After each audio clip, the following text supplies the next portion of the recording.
Hey, Cardinals fans, welcome back to the Redbird Rundown, your home for all things St. Louis Cardinals. I'm Andy, joined only with Jonathan again for the second week in a row. We are lonesome without our older brother, Matt. Today we're recapping the past week of games. We're going to award our player and pitcher of the month of May. We're going to discuss the Cardinals X-Factor going forward, if we want to continue to be competitive and maybe earn a playoff spot, which is crazy. Who is our favorite and or least favorite players to watch? That'll be fun. And share what we'll watch heading into the next week. But before we get into that rundown, Jonathan, I'll tell you what, I have had two things open today as I've on and off done things. And so Matt often talks about how baseball is a perfect second screen situation or just something on the side, kind of watch when it's interesting, go back to your main thing. I have been watching Mario Kart World for about 2 hours. I was on Twitch watching that, and it looks about as chaotic as you would expect lots of people playing that game. It was insane. Yeah, 24 people. That's a lot. Yeah, it was. So obviously that is because the Switch 2 released officially in the US this past week. Got a little bit earlier releases around the world. So that was fun to browse through Reddit and watch people's screenshots of the Switch. Most memorable either video game console release for you? Is this one of them? Did you pre-order a Switch 2? Did you do the Switch? What you got? I did not pre-order a Nintendo Switch 2. I didn't do it yet. I may eventually in a few months get them, but just personally, I didn't see a whole lot of need to do that upgrade with I have the Switch OLED. I will eventually get that. I'm sure there's no doubt, but very cool that it's come out. I know this time this only happens, once every 5 or 6 years, really. Right. So it's interesting to follow. So the question, most memorable console, I think I have to go with the Wii, the Nintendo Wii. I think that was mayhem trying to get your hands on one of those. Well, and it kind of was like this perfect storm. I was the right age for it too. I think I was like, I don't know, anywhere between sports.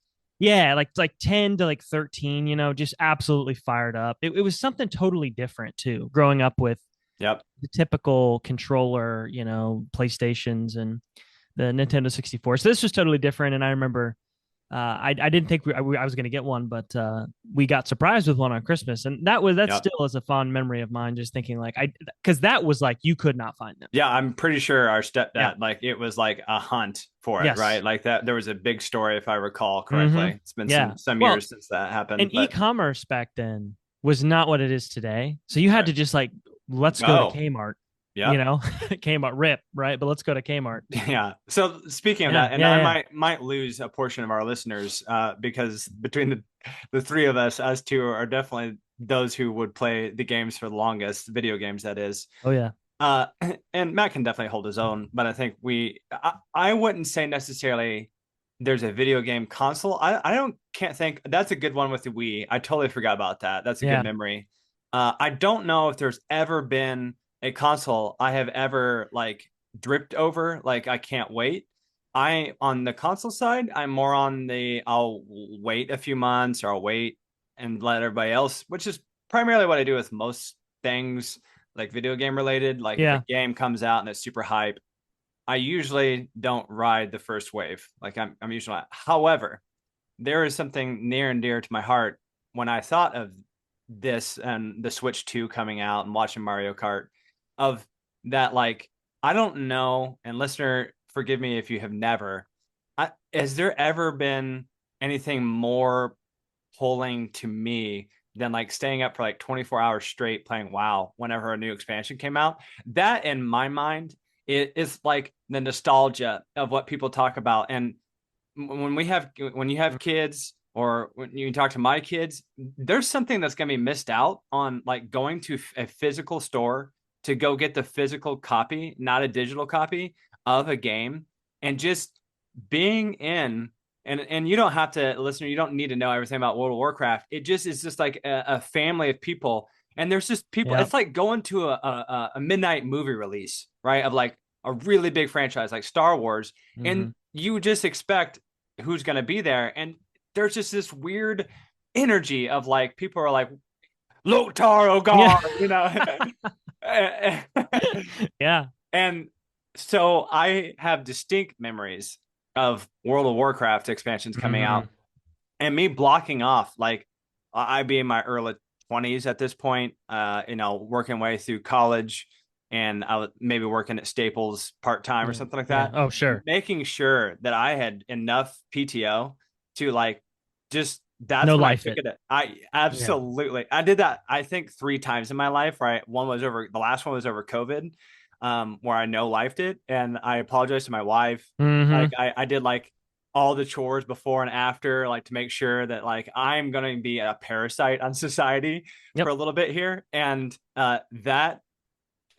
those moments are just, I think of them fondly. I had lots of good memories. 100%, man. Those are Mount Rushmore memories of all time when it comes to like you get the new expansion, which is the essentially just a new game that comes out, and you Right. rush home to like pop it in your CD drive just to listen to that thing whir like a dang helicopter, for Yeah. 30 minutes. Yes. Yeah, you're Uh, right. You're right. because there's prep going involved. There's Oh like yes, yes. we're getting pizza. Like here's some energy drinks. Mm-hmm. I got to get some water. Sometimes I don't feel like especially when you get older, you're like I got to drink some water. I can't feel like Yeah, trash at yeah, 3 o'clock in the morning because I yeah, had 14 energy drinks the last yeah. 2 days. So yeah, That's a definitely good one. some That's a good yeah one. yeah. Any of those memories, really fun ones for me. So this past week, transitioning over to the Cardinals and off of Mario Kart World, and wow. But the Cardinals, we had talked last podcast, if you missed it, about how June's schedule was going to be telling and a bit hard, like 29 games in 31 days, and some good teams we're going to play. So this Yep. past week, since we record usually on Friday or Saturday. So since we've last recorded, we went 4-4, 500 ball. Let's get a bit of a vibe check, Jonathan. What do you got for us? Yeah, well, you said it. Mine is just stay around 500. We just have to stay afloat this month. I mean, the we're going to get into these series, but there's a lot of big heavy boppers that are going to come through St. Louis, and we're going to their stadiums. You just got to stay around 500. We've built this 7-8 game cushion right now. We Yeah, just can't go on like a 6 or 7 game losing streak. We have to just if you lose a series and you come out like you just said 500 at the end of a couple series, that's okay. Let's just get through this stretch so we can beat up on these fluffier teams later on. yeah. My vibe check has survived the trenches. Like they're in the trenches this month. Mm-hmm. They're at 4 in the morning during one of those 24-hour video game sessions Only where Casey's is open and the donuts are exactly. stale. Yeah. And you're tired. You kind of want to, put your foot off the gas a little bit, but then, hopefully, that comes back around. But they're definitely in the trenches this month. Yeah, they So are. that's my vibe check, is watching the resiliency and they definitely show moments where it's like, wow, this team feels like they would have folded over last year or the Oh, years yes. prior. And this, so it is exciting to watch that be a difference. So let's get into these recaps in case you missed any of these games. We played the Rangers, the Royals, and the Dodgers since we recorded. So again, lots of games being played. Yeah. So the Rangers, we ended up losing that series to the Rangers. Libby's first dud may be attributed to the fact that he's day to day now. He's listed day to day. He's a little injury that he Mm-hmm. has that we kind of mentioned last week with Scott. His first dud, 11-1 blowout loss. Just, yeah, it was tough. You're going to have him. He's young. You're gonna have him. That's the best way to put it. He's hurt. He might have hurt him. Who knows? They're kind of tight lipped sometimes about when injuries happen. Mm-hmm. So could have been dealing with something. His stuff wasn't sharp. But then game two, little bit of a spoiler warning for me. Sonny puts on an absolute clinic. 10 strikeouts over 7 innings, and the bullpen holds it down for a 2-0 win. Sonny Man, looks like an ace that out there. was dominance out there. It really was. And I know the Rangers have had a very sputtering offense. I mean, they dropped 11 on us, and then we blank them. But Sonny, when that sweeper is going, it is a disgusting pitch to watch. He's at the peak of his power right now. These last couple. Yes, he is. The third game, Fetty follows up Sonny with a relatively good outing. Yeah. Two earned runs over 6 innings. DeGrom, however, we couldn't pick up that ace. He Yeah. shut us down a little bit. and the bullpen gave it up again, which brings back PTSD of May. Whenever the Mm-hmm. bullpen was just sloppy, we lose 8-1 in that Yeah. game. I do have to say, just an overarching thought of this Rangers series. I did go to that stadium last year. And it's weird. It's inside. And if Right. you've ever listened or watched a game on TV, you can't really pick up how echoey and odd it is to play in a dome. It's a Mm, weird experience. It's a really nice stadium because it's brand new. right. But that's kind of a side note. Just in general, it feels like this last game was one of these. Matt said it before, like get out of town games. We just didn't really look that sharp. I mean, Fetty, to his credit, was fine. 2/6, you'll take Yep. that all day long. But it's just like the wheels kind of fell off at the end. The defense sort of got sloppy. I think we were just ready to come back home. So I almost expected to lose that game, and lo and behold, DeGrom just eats us up. So He did. The next series is against the Kansas City Royals, which again are like a +5 over 500 team, right around in there. We lose that series as well. And funnily enough, that first game, I was at my son's t-ball game when we were playing, and went up, I think 7-2. yep, that's right. And my mom and I had kind of been following it on my phone, and we watched the Royals go up 2-0, then tie 2-2, and then all of a sudden I checked again, it was 7-2, and mom was like, "Oh, what inning is it?" I Yeah, think it was the fourth or third when we it was. checked It it, was. Yep, yep. and she's like, "Oh boy," and wouldn't you know it, the curse of mom, man, she got Come him, on. mom. We ended up Ah, Palante unraveled in the fifth. Bullpen can't hold a 5-run lead. End up yeah. losing 10-7. That's tough. That was a tough loss. Yeah, I'm not. I don't know if I can put this one on old mom here because I got a Palante. Palante was bad in this game. Hmm. He was. I watched the whole game and I had a comment here. I think this is like the most deflating loss of the season for me. One of them. Those walk-offs early in the season when the Mets were just beating our tails in Yeah. was pretty rough. But I mean, when you go up, 7-2, 7-2. you're Yeah. rolling and you have this great offensive showing in the bottom of the inning, and then Palante he just can't shut the door on him. Just leaves it open, leaves it open. Now the Royals, and this is going to be a theme throughout here. This is just baseball. Like this stuff just happens. These teams turn it on Yep. and they score runs, and then the next series they won't score runs. So you kind of have to just flush it and move on. But this one really stung. I was sitting there watching that, just kind of in disbelief, watching Palante give up single after single after single. It was a killer one to watch. Yeah. Definitely a tough one. One of those woulda, coulda, shouldas. Definitely. Oh Mark yeah, that down. Game two, Michaelis gives up 3/6. Again, that's a pretty average start. pretty good. Their starter shuts us down, but then all of a sudden we get to the bullpen and we battle it out for a 5-4 extra innings win. And that was some grit right there. That was a game we wanted to highlight Yeah. about the resiliency of this Cardinals team. And it's funny. I didn't realize this. That was our first win in extra innings. Yeah, I mean, I mean, that makes sense because also yeah. beginning of the year for the Mets, that was also Mm-hmm. the story of us, is that we were losing in extras. Yeah. Can we just quickly talk about that video you sent about Willie and his post game? Yeah, I What a maniac. could not believe it. It was on a regional sports network, I do believe. Yeah, yeah.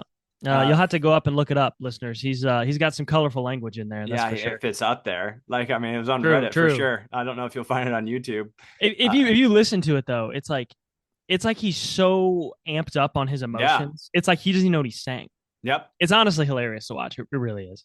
Right. It's like, exactly, like some people get into like the interview probably mentality, the awkwardness. You're not used to have a camera in your face. It's like, you're right. It's like he Yeah, completely lost all, like he just in somebody's living room, like, let's go, yeah. a He little was. bit. And He was. it was pretty entertaining to watch that. And It was. glad I found that. Yeah, I know. I was like, what did he just say? Yeah. The game three loss, the rubber match, was again tough. Libby struggled again. He came out, I do believe, with the medical team this game. He gave up 7 runs. Offense puts up 5, but it just isn't enough to come back. 7-5 loss and a series loss as well. Yeah, one thing about the Royals series, Bobby Witt is legit. I mean, Every Bobby, baby. every Bobby. Bobby, he met it. He had a couple defensive plays. Yeah. I was just like, good man, that is just. And he was all over the ball. I think the first game he had 5 RBIs.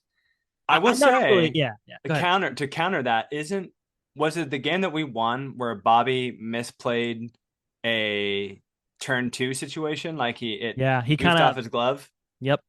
closed the Yep. glove too early. That was in Yeah. game two, right?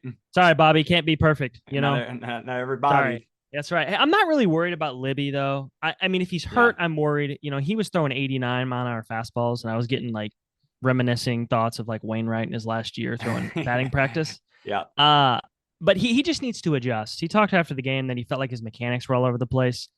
Libby's a young guy. This is the first time he's gone through like a full season of starting. Yeah. We need to see him adjust back. You hear that all the time where pitchers will adjust to hitters. It just needs to happen now for him. So I'm excited to see if he can do it.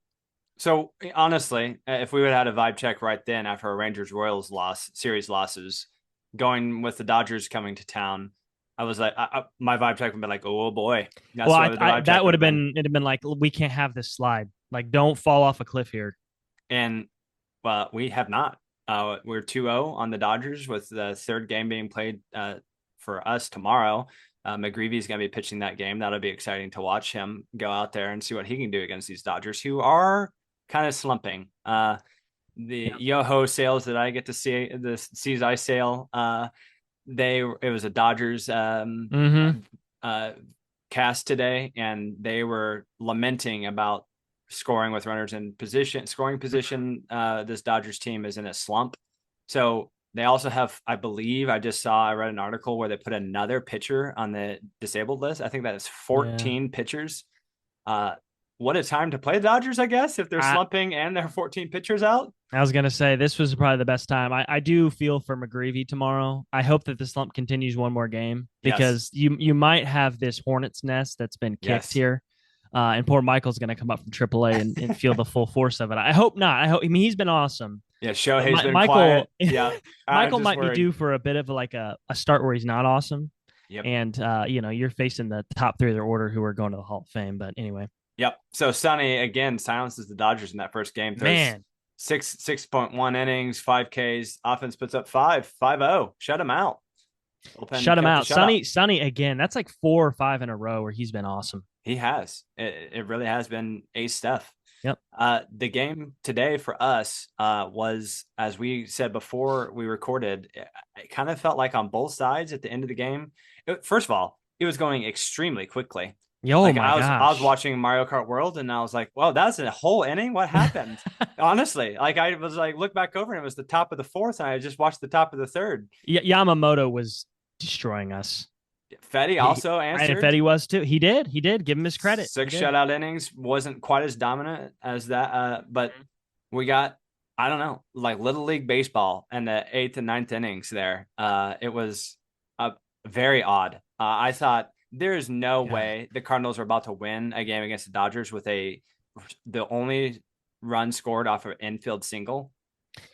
I just was thinking the whole time, statistics has to come back. The math has to come back here, doesn't it? Like Yes. you don't go through that top of the order three, four times, and they have this like donut 0 for whatever with runners in scoring position. Like something's gonna break. It really didn't, but it really didn't. We got a little bit of a wild pitch pass ball situation from on a strikeout on Freeman and the Did you notice their defensive position for Arenado's game-winning fly ball? Yes. When they zoomed out, when I saw the infield, I almost like was like, wait, is there something wrong with my eyes? Like I didn't know what was happening, and I'm like, oh my gosh, they've done the rare defensive change where they move the left fielder in. Yes. And of course, what does Arenado do? Hits a lazy fly ball. Yep. The left field. I was telling my wife as we were watching, I'm like, if they just keep their same defensive position, I don't know that Barrero scores from third off of that. It was not like it was a deep fly ball. No, it was not. It was catchable and it's right closest to,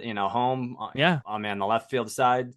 I think if they don't change that, I don't know that that's the ball game. So that's just so funny to see like, oh, what a weird defensive position. Immediately bite yourself in the butt with it, Yeah, and also I watched Willie come out and just absolutely like tackle Arenado. He's just crazy. He's just crazy. He is. So that means that the Cardinals have solidified a series win against the Dodgers with the last game, maybe a sweep with McGreevy on the. Yeah, we all guessed that, Yeah, exactly. It's what they needed. I mean, like we said, this may not be the Dodgers team come October, but this is what we needed. We were kind of down as well. So it's nice to see other teams being in a lull, just Yeah. like we kind of came in a lull against Rangers and Royals. Yeah. And this Cardinal team, let's just remember, has a legitimately good record against teams over 500. Yes. They're like 20-14 now. Yes. I think we're the best in the league against teams over 500. So that is a wonderful stat. Yeah. Could definitely be the other way around very easily. Oh yeah. So let's real quick after we have discussed these last games and think about May. And just real quick, can we Yeah. lob out your player or pitcher of the month for May? Let's shout out player of the month. Yeah, we should. I'm sure we should have done this last week, but I was just Yeah. thinking, it's only a few games into June. I think Yeah. we can squeeze it in. I was looking back. I'll do my pitcher here. I think the only answer here is Sonny Gray for the pitchers. 34 innings. That's the most innings pitched on our team in May. 3.71 ERA, which is a 2.69 FIP. That's fielding independent. So that means that whatever happens, it's errors and however the defense plays. So that's really his truly pitched ERA. 11 Ks per 9. He was a true ace in the month of May. We needed it. He bailed us out time and time again when we were on. It could have gone on a bit of a skid. He stopped it and was truly some ace stuff this last month there. And I'll do my player that I have. It's Mason Wen, even though I wanted to trade him last week. That's how it goes. That's how it goes. I didn't want to trade him. Let's point that out. If you listen to that pod, I did say that someone in the middle of the infield, but not necessarily him. He showed that he may deserve your 12-year contract or 10-year contract in the month of May. Yeah, he was solid. He was solid. 26 games, 28 hits. 128 WRC plus. Right. So solid. Once again, WRC plus 100 is league average, 128. So he is almost 30% better than the league average in the month of May. That and in the 2-hole too. That's not easy. No, that's not easy. Yeah, exactly. You have pitchers who have, with a game plan, that they're thinking about the top of the lineup more so than 7, 8, 9. Yeah. But against the Cardinals, maybe you shouldn't. You should think about 8, 9, 1. Seriously. But that pitchers have a playbook against the top hitters of each team. So Mason is on their scouting report. Shout out to him that he was able to do that, batting that high up. So let's go to the rest of this month. If the Cardinals are going to stay whatever we do, if we get through this month at 500, if that's a victory, then that's a victory. But who is your X factor, Jonathan, for the Cardinals to continue the 8 games in June over 500? I think it's not someone who's currently doing anything, but he must produce is Nolan Arenado. He has to do something. You could easily say, oh, Herrera needs to stop his little skid here. Newt needs to maybe start to climb back out of it. He hasn't been awesome as of late. It was easy to go those routes because they have been producing. So continue to produce equals we will continue to win. Arenado has been nothing. In the month of May, he's batting 221, 269 on base, and a 347 slug. That's terrible. He has a 72 WRC plus, which what Andy said. He's 30, almost of Mason. 30. Yeah, exactly. The flip of Mason. He's been really bad. He looks lost at the plate. Now, as of the last 7 days or so in June, or the last couple of games we've had, he's ticked that up to a 99 WRC plus. He's almost right about average. We need him, whether he hits in the 4-hole or the 6-hole, if he continues to sit there all year. He just has to produce something. He has to. He must. He cannot be like an inning ender, the black hole, where I don't know how many times I've seen him hit a lazy fly ball or like pop out to left. And there's been some signs lately, I think, of him starting to come out of that. He crushed a home run against the Royals. It was a vintage Arenado swing. He looks like he's hitting the ball well. He had 3 hits last night, game-winning hit today. Whenever he starts to get on this roll, it's a roll. He typically like flips that switch and he's good for like a month. I think that he could help us get through this pretty tough stretch. He cannot post this sub 100 WRC plus thing. He just cannot. Amen. I could not agree any more than that statement. My X factor is going to be to watch how Ollie manages the team. I have him as our X factor because with that many games inside that quickly, I believe that we're going to find more players. I hope not, but I would imagine that playing that often, you're going to have some injuries, just some nagging thing, maybe a hammy or just something. Not hopefully anything Yeah. major, but he's going to have to look at people's workload. There's lots happening, I'm sure, for him, and so I was really happy to see him immediately to like today. Gorman hits a leadoff ground rule double in the bottom of the ninth, Praise and be on that right, one. and instantly pinch runner. And Smart move. Vic is like he was 0 for 2 at this point with 2 Ks, a couple of walks, I think, if memory serves. And Mm-hmm. he instantly pulls him for Nolan and puts Nolan out there. It's things like that that he is going to have to navigate in the month of June in order to get us to where we are competitive. That means like McGreevy coming in. There's just so many moving parts. Yeah.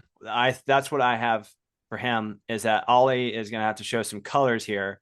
Yeah, the players got to play, and you highlighted a perfect player that a veteran that needs to come and play ball for June. Mm-hmm. But in order to us to continue to win, he has got to assess where people are ahead of the trends. If he sees somebody out there still in batting practice, Yeah. he needs to go to the bullpen. He does. I don't know if I've seen him go super early to the bullpen very often this year, Mm-hmm. and that's something that maybe there's not the flexibility out in the bullpen. Maybe there's something that I don't know as a casual Cardinals fan, but Ollie needs to be the one for us to put us in a position to win, and the players have to then do it. I agree. I think it's almost like as a manager, you want them to manage not to lose, not manage to win. Because it's like, how do Yes. you manage to win? Of course, you're going to put your best guys out there, but like you said, don't leave the guy out there too long. Don't fall into this like trust your guy bit because he's sort of scaring me a little bit with the Leahy usage. Like Yeah. I know he likes him and he's been a revelation out there, but you can tell that Leahy's stuff as of the last week, 2 weeks has taken a step down. He's not striking people out as much. It's really easy to criticize managers and their bullpen usage. That's like literally number one on the list Yeah. to criticize. But I agree. I agree with you. I don't think that this team's going to navigate this tough schedule if you don't flex and finesse. The McGreevy's coming up, like you said. I think that's critical. And, honestly, they have not shown us really anything that would prove that he's not going to do that. Right. He's really managed a pretty tight ship so far this year. He has. So credit to him and the rest of the staff for doing that.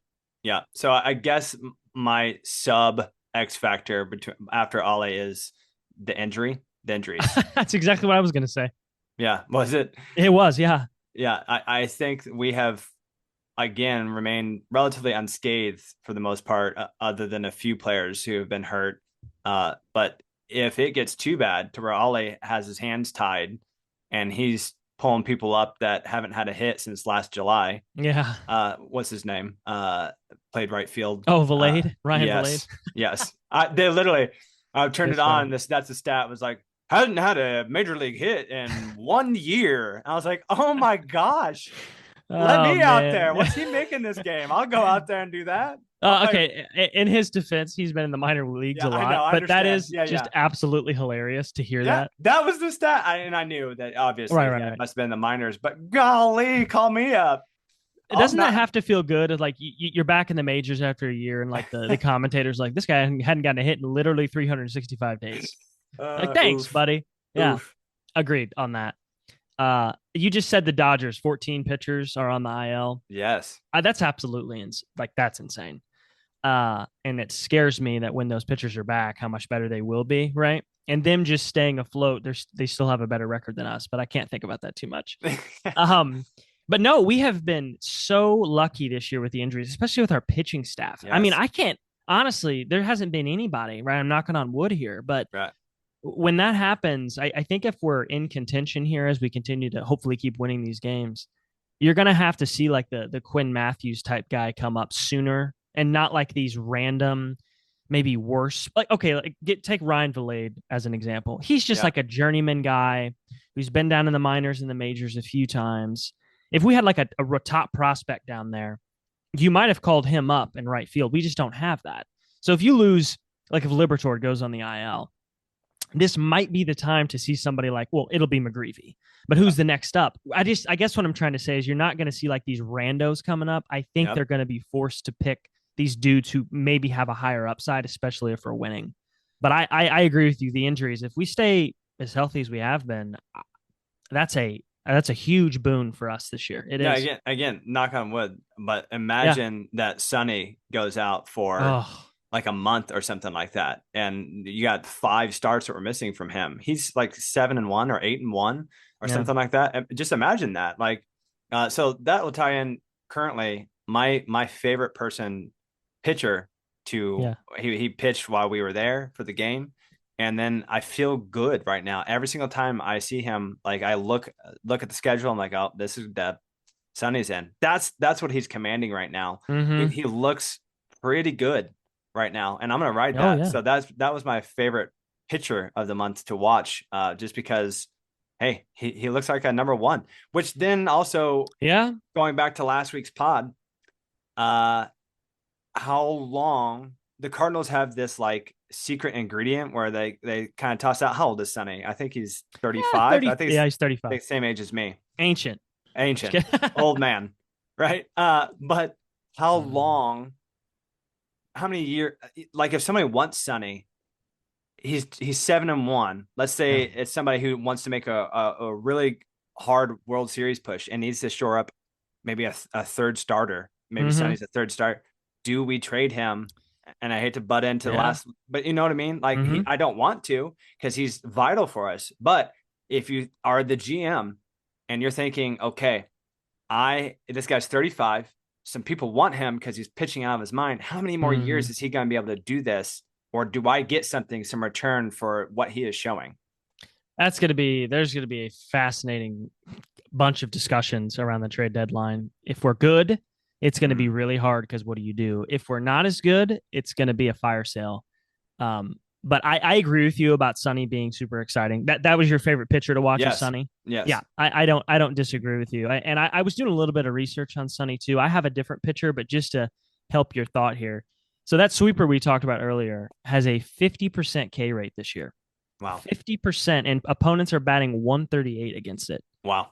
That folks is a great pitch. That Yeah. is a great pitch. He's amazing. I'll tell you, this is a random one. My favorite pitcher to watch this year has been Phil Maton. Okay. Phil I almost Maton, shouted him out earlier. Yeah. he comes out and just he looks like he works at like H&R Block, or like, he like just such like a mundane type of job or guy because he's so calm. He comes in and the movement this guy has on his pitches is insane. Like it really looks like there's like large gusts of wind that blow at like right times because he's Yeah. just like dipping and diving this stuff, but he's really fun to watch. He's been really good for us this year after signing halfway through spring training. He's just, like I said, he's so calm. He has great movement on his pitches. He's just been really a joy to watch, honestly. He Yeah. has. It kind of reminds me back to the video games of Yeah. don't know if you ever played the Dragon Age franchise, but Mm-hmm. they like pull the mages or something like that. Like if they get out of line or if they find them, so and it like strips them of all emotion, and they are That's him, really man. robotic, and that's what reminds me of whenever I see him, like bro's the mage from I was Dragon gonna say Age right here. Maton's got, I think Matt said something like his heart rate's like 75 out there. It is. I mean, he just doesn't even look like he cares. It's awesome. Yeah. So I started with pitcher. Okay. Let's Yeah. let you start with player. Who's your favorite? All right. I struggle with this one, but I'm gonna go with Victor Scott when he's on here. I know he's been slumping a little bit lately. But if the ball's hit in the outfield anywhere between left center and right center, it just watch because he's gonna go run that down, and he's exciting when he comes up because it's like, oh, if he gets on base, he's probably gonna steal, and if it's anything in the gap, he's probably gonna be standing on third. So he right now I debated between him and Mason because Mason playing shortstop, is he gonna unleash the arm? He's been Yeah. getting on base a lot, but I think like at the peak of their powers, Vic is more fun to me just because he's so Yep. fast and Yep. speed is really exciting to watch. So as the casual fan, I had not, with Goldie and Mm-hmm. Arnado, Wilson Contreras, That's a good uh, one. was not someone, honestly, that I had given the light of day to. Not really.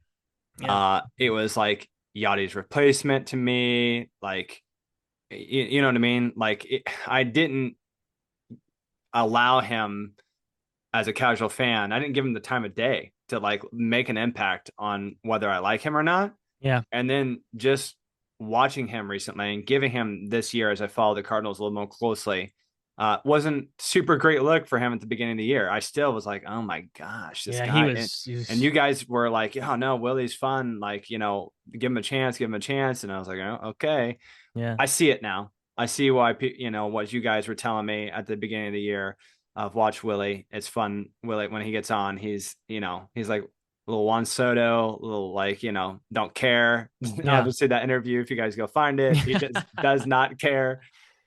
Yeah. The exuberance, that just the joy, Mhm. he basically said, basically they got to go through us. Like they're not gonna sleep on us, not in our house. And I like that. And I like that from a veteran who's going to do that. So for me, I have found the bandwagon. I have, as in, I guess not. I guess I did find it. Yeah. It just like I gave him the time of day to actually make an impact on me and as a fan. So Yeah. Willie is mine. That's a great one. He's so energetic, and he's the perfect guy where you hate him when he's against you and you love him when he's on your team. When Yeah. he was a Cub for all those years, you just can't stand him, Right. Now that he's on our team, it's like, I think I'd buy his jersey, Like I just love the guy. And Yeah. he'd run through a wall for him, you know what I mean? Or he'd run through Yeah, a wall I was with gonna you. say that 18-wheeler, he'd get through it. He would. Oh shoot. Yeah. So what are we looking for this coming week? We have listener, we have the Brew Crew and 2 series, but we have the Blue Jays next, which the Blue Jays Yes. are at home, and we go to probably some playoff, like the Dodgers.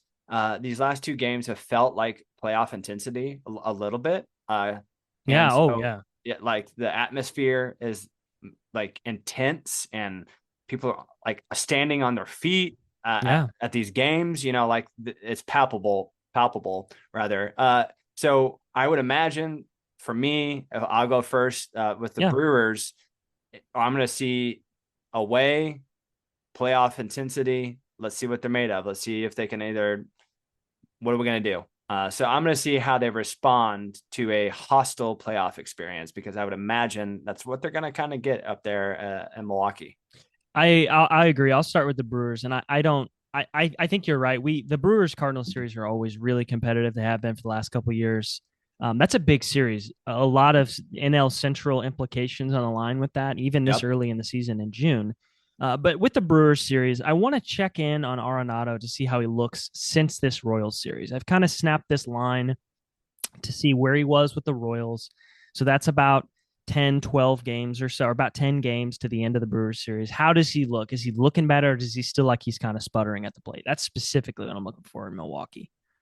Okay. And anything for the Blue Jays? Help me out here. I don't know a whole lot about the Blue Jays. That's all right. They are they're about like a little bit worse version of us. They're floating over 500, but they have some big names in their lineup. They've had some good pitching as of late. I'm looking for 2 things on our side.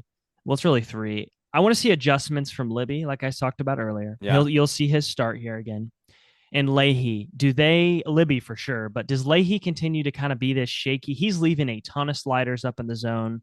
He's thrown a bunch of meatball pitches lately that he's been effectively placing earlier in the year. It's kind of scary. If Libby comes out and he's throwing 89 again, but just take him out immediately. Yep.